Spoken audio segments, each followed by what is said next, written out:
गांव के सबसे आखिरी छोर पर, जहां पगडंडी खत्म होकर जंगल की शुरुआत होती थी, वहीं पहाड़ी के नीचे एक छोटी सी झोपड़ी थी।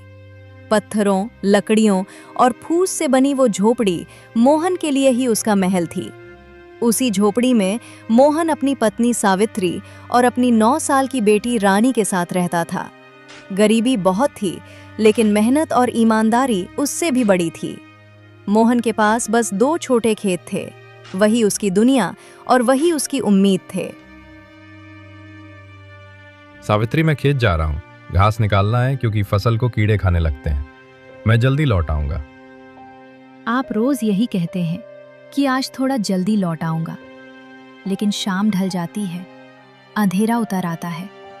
रानी दरवाजे पर बैठी आपका इंतजार करती रहती है और आप तब लौटते हैं जब उसकी आंखों में नींद उतर चुकी होती है। खेत आपकी मेहनत समझता होगा मोहन, लेकिन एक छोटी बच्ची अपने बाबा की कमी कैसे समझे? मैं जानता हूँ सावित्री, जब रानी सोते सोते भी मेरा नाम लेती है ना, तो खेत की मिट्टी भी मुझे भारी लगने लगती है। लेकिन क्या करूं? अगर मैं इन 2 खेतों से मुंह मोड़ लूं, तो घर का चूल्हा भी मुझसे मुंह मोड़ लेगा। आदमी थकान से नहीं हारता, अपने लोगों की उम्मीद टूटती देखकर हार जाता है। मैं बस इतना चाहता हूं कि मेरी बेटी को कभी ये महसूस न हो कि उसका बाप कोशिश किए बिना हार गया। मैंने आपसे कभी महल नहीं मांगा मोहन, कभी सोने के गहने नहीं मांगे। बस इतना चाहा है कि आप खुद को इतना मत तोड़ो कि एक दिन ये खेत हरे रहें और आप सूख जाओ। आपकी मेहनत पर मुझे गर्व है, लेकिन आपकी चुप्पी से डर लगता है। गरीब आदमी की चुप्पी ही उसका सबसे बड़ा शोर होती है सावित्री। हम बोलते कम हैं, लेकिन सहते बहुत ज्यादा है। दुनिया हमारी आवाज नहीं सुनती, बस हमारी मजबूरी गिनती है। तभी अंदर से छोटी रानी बाहर आती है। उसके हाथ में मिट्टी से बनी एक गुड़िया थी। बाबा देखो, मैंने नई गुड़िया बनाई है। इसका नाम भी रानी है। लेकिन ये वाली कभी रोती नहीं, क्योंकि इसके बाबा हमेशा जल्दी घर आ जाते हैं। अच्छा, तो मेरी असली रानी ये शिकायत कर रही है कि उसका बाबा देर से आता है। अरे ये तो बहुत बड़ा इल्जाम है। लगता है आज मुझे अपनी बेटी को मनाने के लिए खास मेहनत करनी पड़ेगी। हाँ, और आज अगर आप फिर देर से आए ना, तो मैं आपसे बात नहीं करूंगी। माँ कहती है कि मेहनत जरूरी है, लेकिन मुझे लगता है कि बाबा का घर जल्दी आना उससे भी ज्यादा जरूरी है। ठीक है, आज सूरज से पहले नहीं, लेकिन उसके साथ साथ जरूर लौटूंगा। और अगर देर हुई तो तेरे लिए मेले से सबसे सुंदर गुड़िया भी लाऊंगा। मोहन खेत की ओर निकल पड़ा। उसके खेत गांव से थोड़ा दूर थे। मिट्टी उपजाऊ थी, लेकिन पानी की कमी हमेशा बनी रहती थी। हर फसल उसके लिए दुआ और परीक्षा दोनों होती थी। गांव में एक बड़ा व्यापारी था, सेठ हरिकिशन। उसके बड़े बड़े गोदाम थे। पूरे इलाके के किसान या तो उससे डरते थे या उसके कर्ज में दबे रहते थे। सेठ हरिकिशन को मोहन बिल्कुल पसंद नहीं था, क्योंकि मोहन कभी उसके सामने झुकता नहीं था। दोपहर की धूप तेज थी। मोहन खेत में झुककर पौधों के पास की घास साफ कर रहा था। उसके हाथ मिट्टी से सने थे, माथे पर पसीना था, लेकिन आंखों में उम्मीद बाकी थी। अरे मोहन, अभी तक इसी मिट्टी से अपनी किस्मत ढूंढ रहा है? किस्मत कहीं बाहर नहीं मिलती सेठ जी, आदमी उसे अपनी ही मिट्टी में बोता है। मैं बस वही कर रहा हूं। पसीना मेरा है, मेहनत मेरी है, तो उम्मीद भी मेरी ही होगी। बहुत बड़ी बड़ी बातें करने लगा है तू। 2 बीघा जमीन और टूटी गुफा में रहने वाला आदमी भी आजकल किस्मत की बातें करता है। अरे मोहन, सच्चाई ये है कि गरीब आदमी मेहनत नहीं, अमीर आदमी की दया पर जीता है। दया से पेट भर सकता है सेठ जी, लेकिन आत्मा नहीं। मैं भूखा रहना मंजूर कर सकता हूं, लेकिन किसी के आगे अपनी इज्जत गिरवी रखना नहीं। रोटी कम खा लूंगा, पर सिर झुकाकर नहीं जीऊंगा। इज्जत भी पैसे वालों की होती है मोहन। गरीब आदमी की इज्जत लोग नहीं, सिर्फ उसकी मजबूरी देखते हैं। आज तू मुझे जवाब दे रहा है, कल जब तेरे खेत सूखेंगे, तब यही जुबान मेरे दरवाजे पर आकर भीग जाएगी। यह मिट्टी मेरे हाथों की लकीर पहचानती है सेठ जी। मैंने इसे पसीने से सींचा है, किसी की खुशामद से नहीं। अगर फसल उगेगी तो इसी से, और अगर बर्बाद होगी तब भी सिर झुकाकर नहीं, सीना सीधा रखकर जीऊंगा। किसान की हार फसल से नहीं होती, हिम्मत टूटने से होती है। बहुत अभिमान है ना अपनी मेहनत पर। ठीक है, मैं भी देखता हूं मोहन, तेरी ये ईमानदारी तुझे कितने दिन रोटी खिलाती है। दुनिया सिर्फ मेहनत से नहीं चलती, यहां चालाकी, पैसा और लोगों को अपने इशारों पर नचाने की ताकत चाहिए। तू अपनी सच्चाई पर इतराता रह, और मैं देखता हूं कब तक ये सच्चाई तेरी बेटी का पेट भरती है। जिस दिन भूख तेरे दरवाजे पर दस्तक देगी ना, उसी दिन तेरी ये मेहनत और ईमानदारी दोनों घुटनों पर आ जाएंगी। इतना कहकर वो चला गया, लेकिन जाते जाते उसकी आंखों में जो जलन थी वो साफ बता रही थी। मोहन अपने खेत से लौट रहा था। कंधे पर पुराना हल था, पैरों में मिट्टी लगी थी, लेकिन चेहरे पर वही सुकून था जो दिन भर की मेहनत के बाद आता है। दूर से ही उसने अपनी छोटी सी झोपड़ी के बाहर रानी को बैठे देखा। वो सच में उसका इंतजार कर रही थी। बाबा, आज आप सच में जल्दी आ गए। मैंने माँ से कहा था कि इस बार आप झूठ नहीं बोलेंगे। देखो, मैं जीत गई ना। हाँ मेरी रानी, आज तेरी जीत हुई। तेरे बाबा हार गए। अब बताओ, इस हार की सजा क्या होगी? एक मुस्कान या फिर 2 रोटियां ज्यादा? आदमी अपना दुख हंसी से छुपा सकता है, लेकिन थकान और डर नहीं। आज फिर बहुत काम किया है ना? काम तो हर दिन वही होता है सावित्री, बस चिंता हर दिन नहीं होती है। खेत ठीक हैं, फसल भी इस बार अच्छी लग रही है, लेकिन सेठ हरिकिशन आज फिर खेत पर आया था। उसकी बातों से ज्यादा उसकी नजरें डराती हैं। क्या कहा उसने? वही पुरानी बात, झुको, उसके हिसाब से चलो, उसके गोदाम से जुड़ जाओ। और जब मैंने मना किया तो उसकी आंखों में साफ दिख गया कि अब वो चैन से नहीं बैठेगा।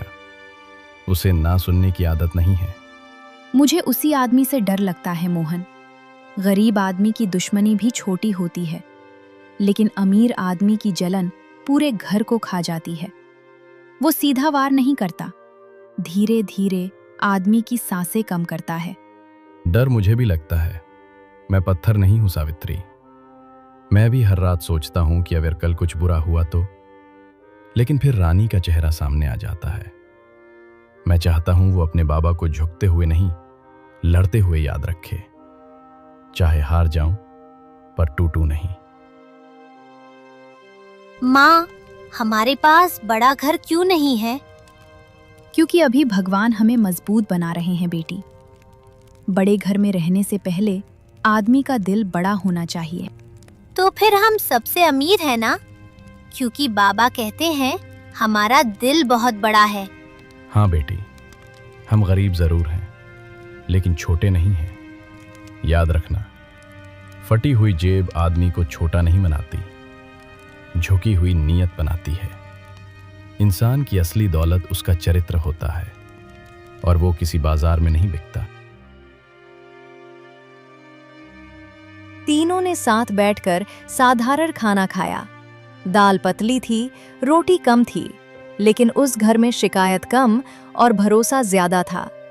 उसी रात जब मोहन, सावित्री और रानी गहरी नींद में थे, सेठ हरिकिशन के 2 आदमी चुपचाप मोहन के खेत की तरफ बढ़ रहे थे। उनके हाथ में एक थैली थी। उसमें ऐसी दवा थी जो धीरे धीरे पूरी फसल को जला देती। दोनों ने पूरी फसल में वो जहरीली दवा डाल दी। हवा चल रही थी, और उसी हवा के साथ मोहन की कई महीनों की मेहनत बर्बादी की तरफ बढ़ रही थी। अगली सुबह मोहन हमेशा की तरह जल्दी खेत पहुंचा। जैसे ही उसने अपनी फसल देखी, उसके कदम वहीं रुक गए। कल तक जो पौधे हरे थे, आज कई जगह पीले पड़ चुके थे। कुछ झुक चुके थे, कुछ सूखने लगे थे।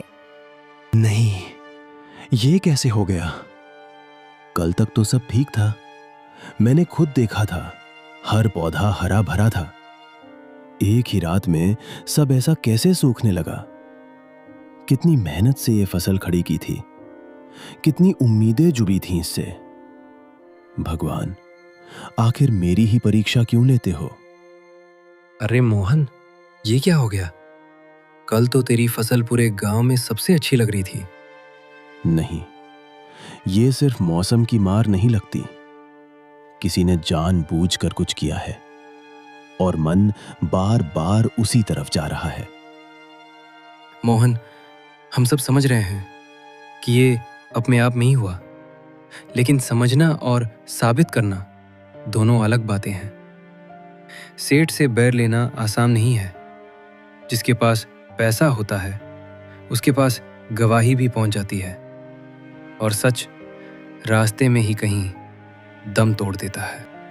अगर हम हर बार डरकर चुप बैठ जाएं, तो गलत करने वालों का हौसला और बढ़ जाता है। आज मेरी फसल खराब की है, कल किसी और की मेहनत उजाड़ देंगे। गरीब हूं, इसका मतलब ये नहीं कि सच बोलने का हक भी छोड़ दूं। बात सही है तेरी, लेकिन पंचायत भी उसी की सुनती है। लोग उसके सामने सिर इसलिए नहीं झुकाते कि वो बड़ा है, लोग इसलिए झुकते हैं क्योंकि उन्हें अपने बच्चों की भूख दिखती है। सच बोलने से पहले आदमी अपने घर का चूल्हा देखता है। मैं भी अपना घर परिवार देखता हूं भाई, बेटी की जिम्मेदारी समझता हूं, पत्नी की तकलीफ भी देखता हूं। लेकिन अगर हर बार डरकर चुप रहूं तो कल अपनी ही नजरों में छोटा पड़ जाऊंगा। मैं ऐसा नहीं कर सकता। मोहन काफी देर तक अपने खेत के बीच खड़ा रहा। सूखी पड़ती फसल उसकी आंखों के सामने ऐसे लग रही थी जैसे किसी ने उसके सपनों का गला घोंट दिया हो। मिट्टी वही थी, मेहनत वही थी, लेकिन रात भर में सब कुछ बदल चुका था। गांव के दो किसान अब भी उसके पास खड़े थे। दोनों जानते थे कि यह साधारण बात नहीं थी, लेकिन सेठ हरिकिशन का नाम लेने की हिम्मत किसी में नहीं थी। मोहन ने आखिरी बार अपने खेत को देखा और घर की तरफ चल पड़ा। रास्ते भर उसके कदम भारी थे।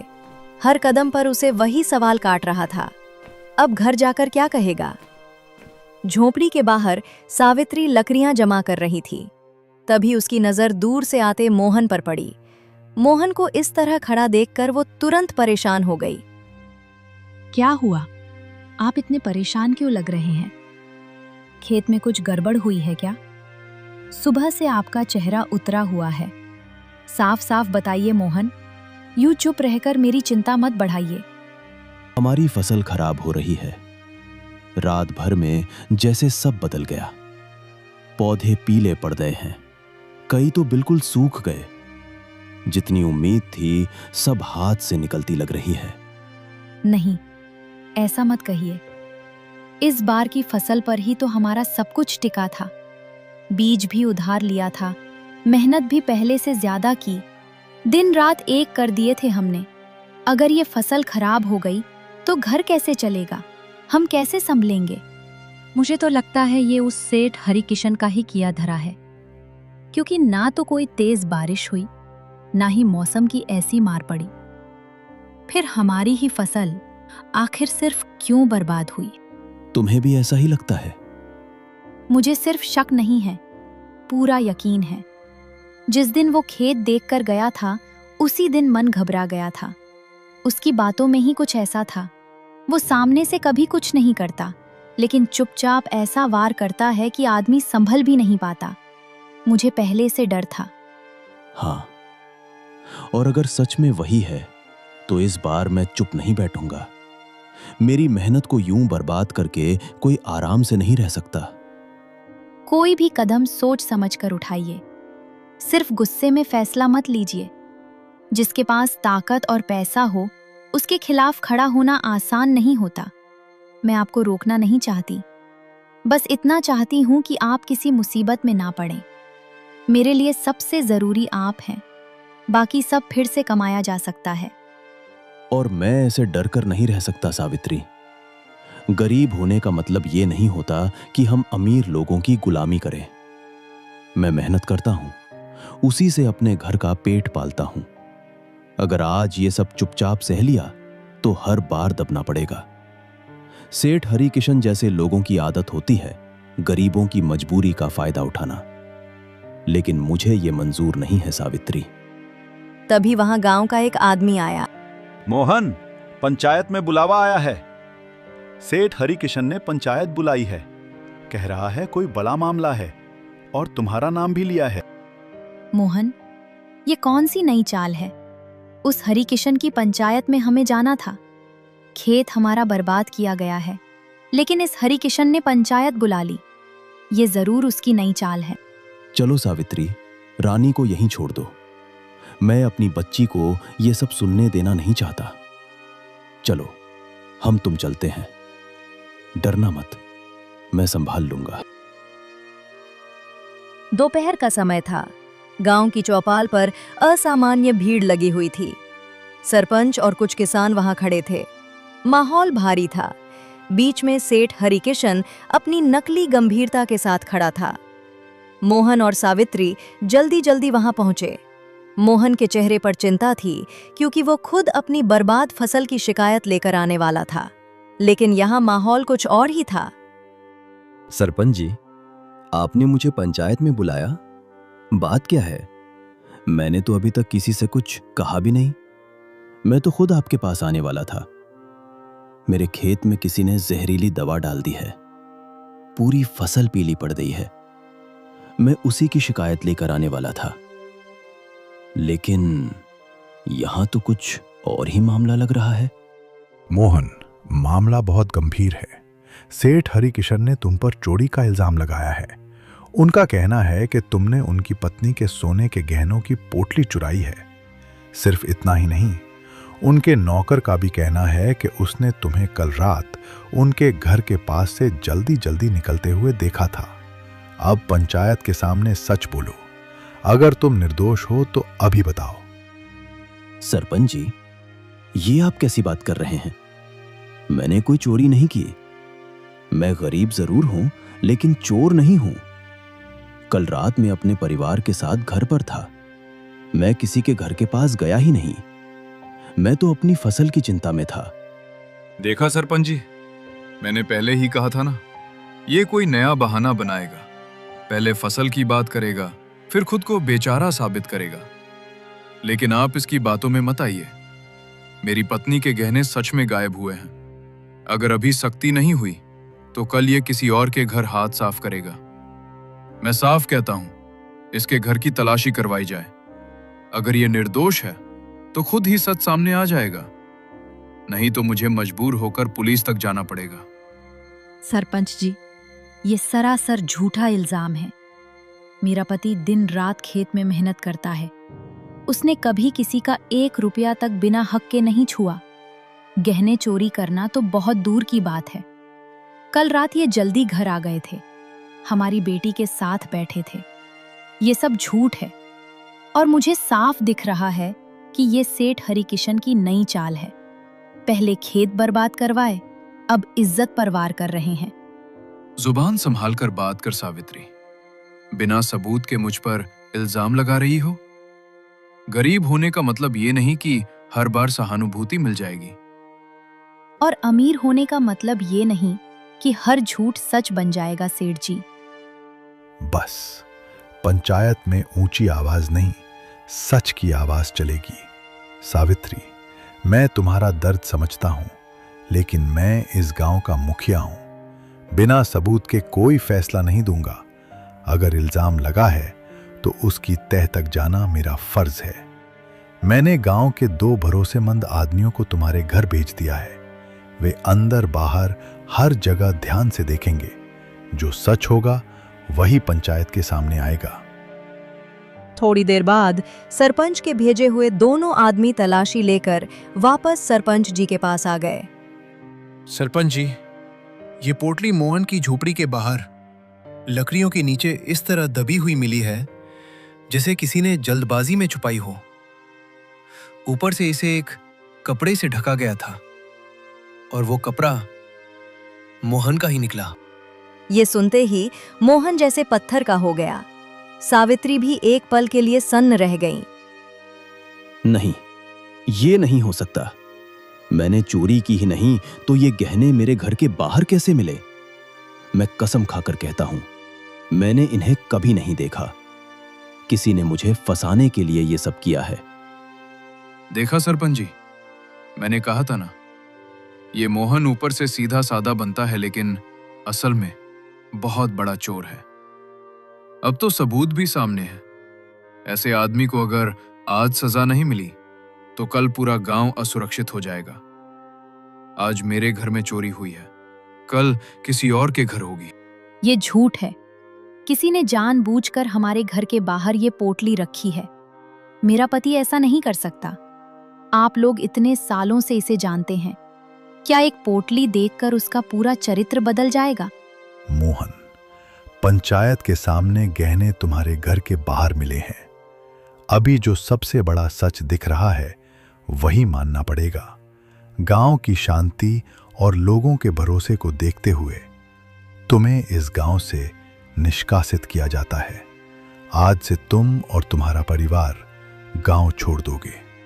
सरपंच जी, आप मुझे सजा दे दीजिए, लेकिन मुझे चोर मत कहिए। मैंने अपनी पूरी जिंदगी मेहनत से जी है। ये गांव मेरा घर है, मेरे पिता की यादें हैं। मुझे यहां से मत निकालिए। फैसला हो चुका है मोहन। तीनों अपने घर का थोड़ा बहुत सामान बांधकर गांव से बाहर निकलने लगे। पीछे छूट रही थी उनकी झोपड़ी, उनका आंगन, उनकी यादें, और सामने था अनजान रास्ता। धीरे धीरे आसमान काला होने लगा, तेज हवा चलने लगी, पेड़ों की शाखाएं जोर जोर से हिलने लगीं। कुछ ही पलों में तेज बारिश शुरू हो गई। आंधी, तूफान और बारिश ने रास्ता और भी मुश्किल कर दिया। बाबा, हमें जल्दी कहीं रुकना होगा।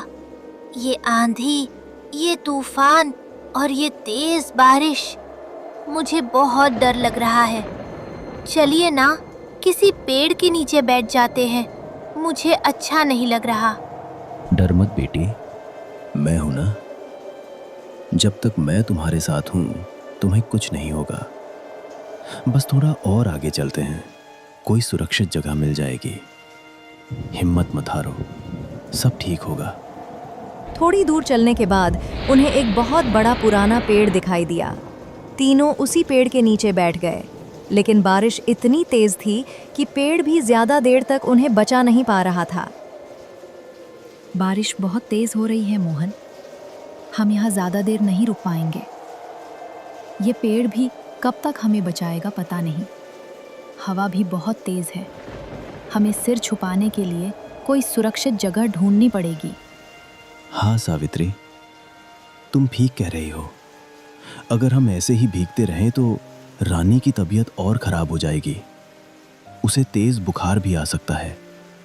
हमें अभी कुछ करना होगा, वरना बहुत देर हो जाएगी। माँ, मुझे कुछ याद आया। हम वहाँ रह सकते हैं। आपको याद है, एक बार आप और मैं जंगल में लकड़ियाँ लेने गए थे। वहाँ दाईं तरफ एक बहुत बड़ी गुफा थी। आपने मुझे बताया भी था कि वहाँ कभी जंगली जानवर रहते थे और कहा था कि वो उनका घर है और उनका भी जो बेघर हो जाते हैं। क्यों ना हम वहीं चले? अरे हाँ रानी, तू बिल्कुल ठीक कह रही है। मुझे याद है, वो गुफा बहुत बड़ी थी, अंदर घास भी थी, लेकिन कम से कम बारिश और हवा से तो बचा सकती है। तो फिर देर किस बात की? चलो अभी वहीं चलते हैं। इस समय वही हमारी सबसे सुरक्षित जगह है। चाहे जगह छोटी हो, लेकिन कम से कम सिर छुपाने की जगह तो मिलेगी। तीनों तेज बारिश में भीगते हुए उस दिशा में चल पड़े। रास्ता फिसलन भरा था, हवा जोर से चल रही थी, लेकिन अब उनके पास उम्मीद थी। कुछ देर बाद उन्हें पहाड़ी के पास वही गुफा दिखाई दी। तीनों गुफा के अंदर आ गए। बाहर तेज बारिश और हवा की आवाज गूंज रही थी, लेकिन अंदर थोड़ी राहत थी। कभी सोचा नहीं था कि ऐसे बेघर रहने की भी नौबत आ जाएगी। अपना घर, अपना आंगन, सब कुछ आंखों के सामने छूट गया। अभी के लिए यही काफी है सावित्री। जान बच गई, वही बहुत है। बाकी सब हम धीरे धीरे फिर से बना लेंगे। भगवान ने सांसें बचा दी, यही सबसे बड़ी दौलत है। तुम चिंता मत करो। जब तक हम साथ हैं, कोई भी मुश्किल हमें हरा नहीं सकती। आज भले ही हालात कठिन हैं, लेकिन कल जरूर बेहतर होगा। तुम्हें मुझ पर भरोसा तो है ना सावित्री? जो दुनिया वाले मुझ पर इल्जाम लगा रहे हैं, इन सब बातों से कहीं तुम्हें भी मुझ पर शक तो नहीं? मोहन, मुझे आप पर पूरा भरोसा है और आप कोई भी ऐसी गलत हरकत कर ही नहीं सकते। चाहे ये दुनिया, ये समाज, ये लोग कुछ भी कहें, आपसे शादी के दिन से ही मुझे आप पर गर्व है, क्योंकि आप निडर, स्वाभिमानी और ईमानदार इंसान हैं। आप कभी किसी के आगे झुके नहीं। आपने जितनी मेहनत की उसी से हमारा पेट भरा।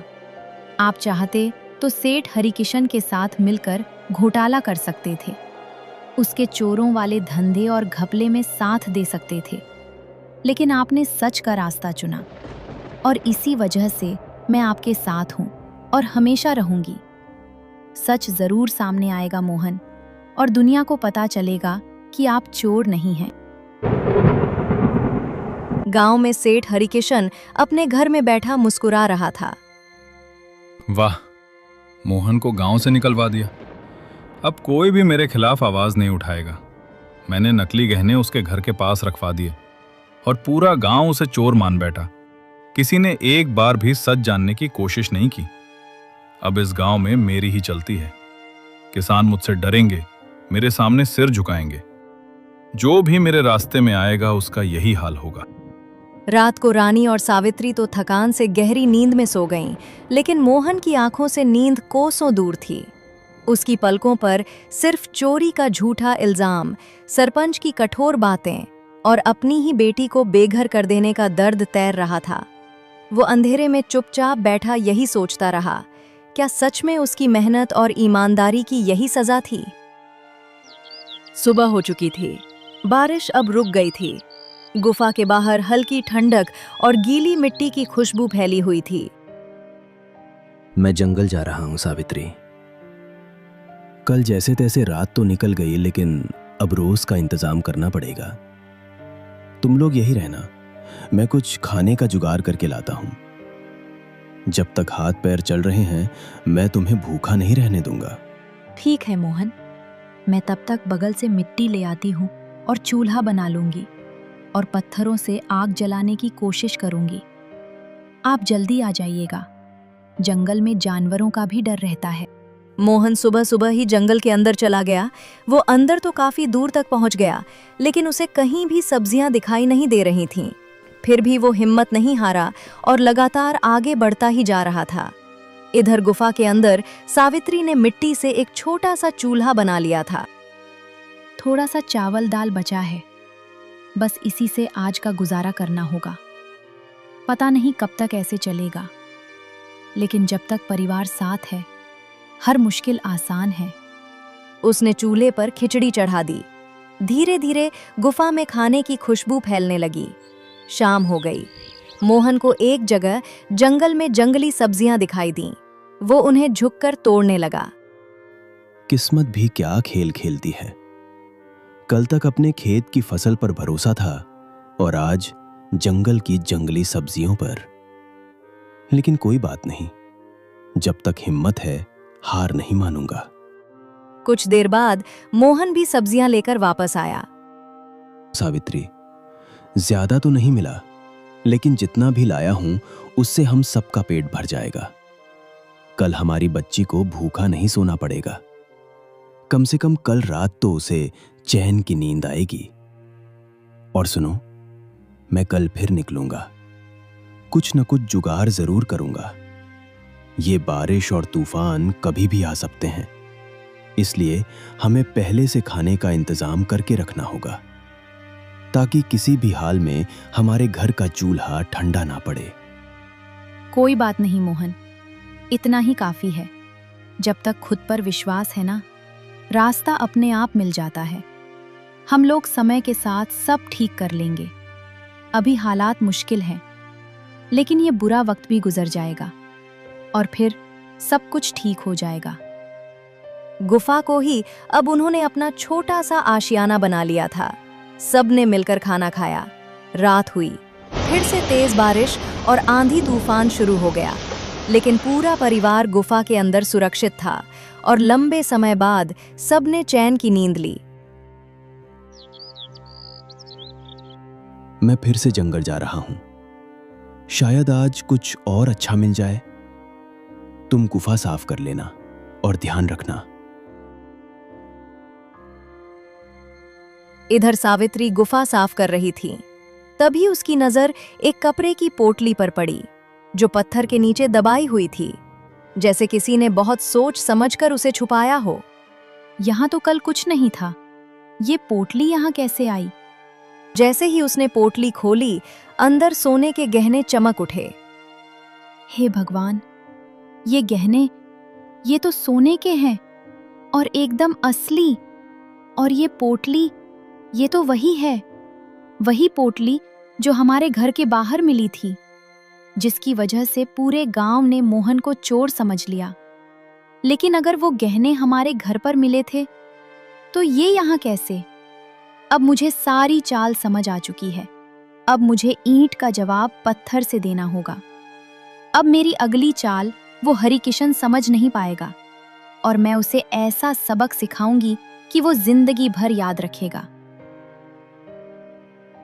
तभी मोहन जंगल से वापस आया। सावित्री, ये तुम्हारे हाथ में क्या है और ये कहां से मिला? ये तो कुछ जाना पहचाना लग रहा है, जैसे मैंने इसे पहले कहीं देखा हो। अभी मुझसे कुछ मत पूछिए। आप बस एक काम कीजिए, गांव के बाहर या शहर में कहीं किराए पर एक छोटा सा घर ढूंढ लीजिए और अगर हो सके तो उसे खरीदने की भी सोचिए। आप मुझ पर भरोसा रखिए और मैं जैसा कहती हूँ वैसा कीजिए। समय आने पर मैं आपको सब बता दूंगी। हमें अब मजबूर बनकर नहीं, समझदारी से जीना होगा। लेकिन सावित्री, अचानक ये सब? हम तो पहले ही सब कुछ खो चुके हैं। अब ये नया फैसला क्यों? मुझ पर भरोसा रखिए मोहन। मैं जो भी कर रही हूँ वो हमारे भले के लिए ही कर रही हूँ। सब कुछ ठीक हो जाएगा और कुछ लोगों का घमंड भी जरूर टूटेगा। आप बस मेरा साथ दीजिए। हम गरीब हैं लेकिन बेवकूफ बिल्कुल नहीं। ठीक है सावित्री, तुम जैसा चाहती हो वैसा ही होगा। बस इतना ध्यान रखना कि तुम सुरक्षित रहो।